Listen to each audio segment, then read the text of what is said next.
Hello दोस्तों, मैं आशीष कुमार अपने YouTube channel Bihar GK tricks में आपका स्वागत करता हूं। आज हम लोग इस पुस्तक के प्रैक्टिस सेट 10 के सभी प्रश्नों को इस वीडियो में देखेंगे। तो यदि आप लोगों ने अब तक हमारा channel Bihar GK tricks subscribe नहीं किया है तो इसे सब्सक्राइब कर लें, साथ ही बेल आइकन को जरूर दबाएं। वीडियो को स्टार्ट करते हैं। आज का पहला प्रश्न है, प्रकाश की गति न्यूनतम होगी कब होगी? तो प्रकाश की गति कांच से गुजरने पर न्यूनतम होगी। याद रखेंगे, प्रकाश की गति कांच से गुजरने पर न्यूनतम अर्थात कम होगी। अब अगला प्रश्न है, त्वरित चालक बनाए जाते हैं किनसे? तो याद रखेंगे, त्वरित चालक जो हैं तांबे से बनाए जाते हैं। त्वरित चालक किससे बनाए जाते? तांबे से। अब अगला प्रश्न है, किस यंत्र का काम डायनेमो के कार्य का उल्टा होता है? अर्थात जो काम डायनेमो करता है उसके ठीक विपरीत कौन कार्य करता है? तो इसका उत्तर है मोटर। अब आइए चलते हैं अगले प्रश्न पर। तो अगला प्रश्न है, चुंबकीय क्षेत्र मापी जाती है किससे? तो याद रखेंगे, चुंबकीय क्षेत्र फ्लक्सोमीटर से मापी जाती है। किससे? फ्लक्सोमीटर से। अब अगला प्रश्न है, नति और चुंबकीय भूमध्य रेखा के बीच का कोण कितना है? तो नति और चुंबकीय भूमध्य रेखा के बीच 0 डिग्री का कोण बनता है। कितने डिग्री का? 0 डिग्री का। अब अगला प्रश्न है, उत्तरी चुंबकीय ध्रुव का नमन कोण कितना होता है? उत्तरी चुंबकीय ध्रुव का नमन कोण 90 डिग्री होता है। कितना? 90 डिग्री। अब नेक्स्ट प्रश्न है, स्कूटर के आविष्कारक कौन है? अर्थात स्कूटर को सबसे पहले किसने बनवाया? तो इसका उत्तर है ब्रांड शॉ ने। स्कूटर के आविष्कारक ब्रांड शॉ हैं। अब अगला प्रश्न है, कॉस्मिक किरणों की खोज किसने की? तो कॉस्मिक किरणों की खोज विक्टर हेस ने की थी। किसने? विक्टर हेस ने कॉस्मिक किरणों की खोज की थी। अब अगला प्रश्न है, नाभिकीय रिएक्टरों में ऊर्जा उत्पन्न होती है किसके द्वारा? तो इसका उत्तर है नियंत्रित विखंडन के द्वारा। नाभिकीय रिएक्टरों में ऊर्जा नियंत्रित विखंडन द्वारा उत्पन्न होती है। अब अगला प्रश्न है, कोबाल्ट 60 उत्सर्जित करता है कौन सी किरण? तो कोबाल्ट 60 गामा किरणें उत्सर्जित करती है। कोबाल्ट 60 गामा किरणें उत्सर्जित करती है। नेक्स्ट प्रश्न है, पॉजिट्रॉन की खोज किसने की थी? पॉजिट्रॉन की खोज एंडरसन ने की थी। किसने? एंडरसन ने। अब अगला प्रश्न है, एक सामान्य शुष्क सेल में विद्युत अपघट्य होता है।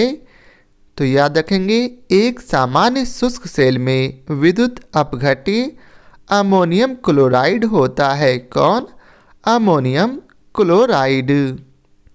नेक्स्ट प्रश्न है, अतिचालक का लक्षण क्या है? तो इसका उत्तर है सी, अर्थात शून्य पारगम्यता। क्या? शून्य पारगम्यता। अब अगला प्रश्न है, ठोस कपूर से कपूर वाष्प बनाने की प्रक्रिया को क्या कहते हैं?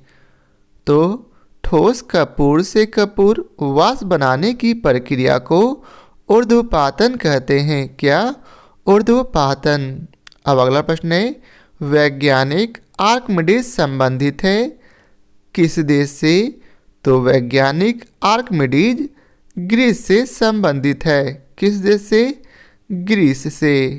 अब अगला प्रश्न है, वह यूरेनियम जिसमें निम्न समस्थानिक की समृद्धता है किसमें है?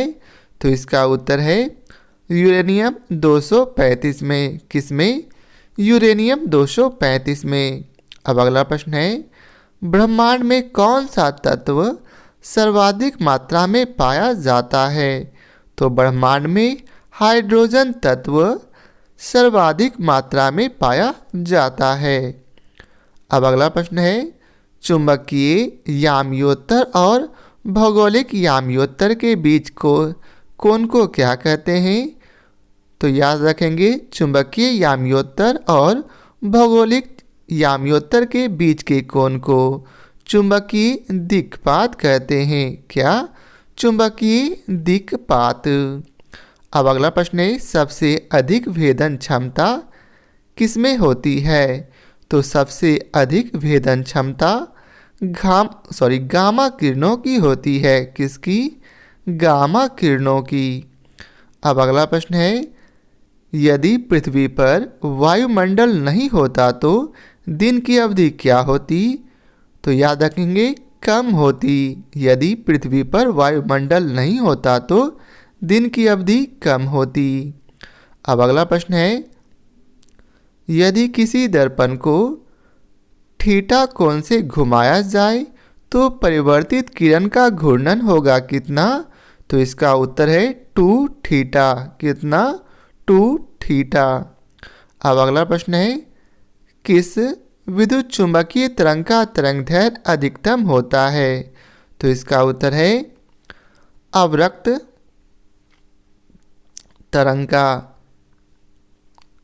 अब अगला प्रश्न है, एक एंगस्ट्रम कितने के बराबर होता? तो एक एंगस्ट्रम 10⁻⁻10 मीटर के बराबर होता। किस पर? 10⁻⁻10 मीटर के। अब अगला प्रश्न है, निम्नांकित में किस रंग का अपवर्तनांक सबसे अधिक होता? तो निम्नांकित में बैंगनी रंग का अपवर्तनांक सबसे अधिक होता।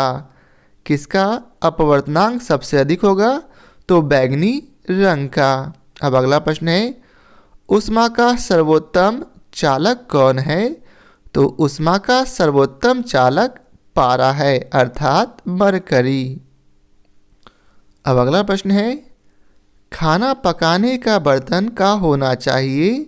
तो इसका उत्तर है डी, अर्थात निम्न विशिष्ट ऊष्मा तथा उच्च चालकता का। कैसा होना चाहिए? तो निम्न विशिष्ट ऊष्मा तथा उच्च चालकता का। अब अगला प्रश्न है, किसी गैस का आयतन प्रसार गुणांक हमेशा क्या होगा? तो इसका उत्तर है ए, ऋणात्मक होगा। क्या? ऋणात्मक। अब अगला प्रश्न है, पृथ्वी का द्रव्यमान कितना है? तो पृथ्वी का द्रव्यमान 6 × 10⁻24 किलोग्राम है। कितना? 6 × 10⁻24 किलोग्राम। अब अगला प्रश्न है, भू अस्थिर उपग्रह का आवर्तकाल कितना होता? तो भू अस्थिर उपग्रह का आवर्तकाल 24 घंटा होता है। कितना? 24 घंटे। अब अगला प्रश्न है, लिफ्ट की खोज किसने की थी? तो लिफ्ट की खोज ओटिस ने की थी। किसने? ओटिस ने। अब अगला प्रश्न है, उड़ते हुए हेलीकॉप्टर में ऊर्जा होती है कौन सी ऊर्जा? तो उड़ते हुए हेलीकॉप्टर में केवल गतिज ऊर्जा होती है। कौन सी? अस्थितिज और गतिज ऊर्जा दोनों होती है। तो याद रखेंगे, उड़ते हुए हेलीकॉप्टर में अस्थितिज और गतिज ऊर्जा दोनों होती है। अब अगला प्रश्न है, किसी ताप पर ध्वनि का वेग 332 मीटर प्रति सेकेंड होता है। किस ताप पर? तो इसका उत्तर है 0 डिग्री सेल्सियस पर। तो याद रखेंगे, 0 डिग्री सेल्सियस पर ध्वनि का वेग कितना होता? 332 मीटर प्रति सेकेंड। अब अगला प्रश्न है, पृथ्वी तल से ऊपर या फिर नीचे जाने पर गुरुत्वीय त्वरण का मान क्या होगा? तो याद रखेंगे, पृथ्वी तल से ऊपर जाने या फिर नीचे जाने पर गुरुत्वीय त्वरण का मान घट जाता है। क्या होता है? तो घटता जाता है। अब अगला प्रश्न है, जब बर्फ पिघलती है तो इसका क्या होगा आयतन? तो इसका आयतन घटता है। जब बर्फ पिघलती है तो इसका आयतन घटता है। अब अगला प्रश्न है, इलेक्ट्रॉन वोल्ट इकाई है किसकी? तो इलेक्ट्रॉन वोल्ट ऊर्जा की इकाई है। किसकी? ऊर्जा की। अब अगला प्रश्न है, दाब बढ़ने पर जल का क्वथनांक क्या होगा?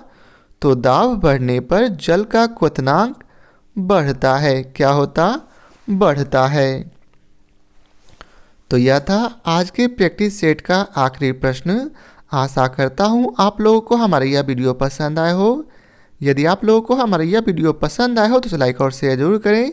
फिर मिलते हैं नए प्रैक्टिस सेट के साथ। तो आज के लिए बहुत बहुत धन्यवाद।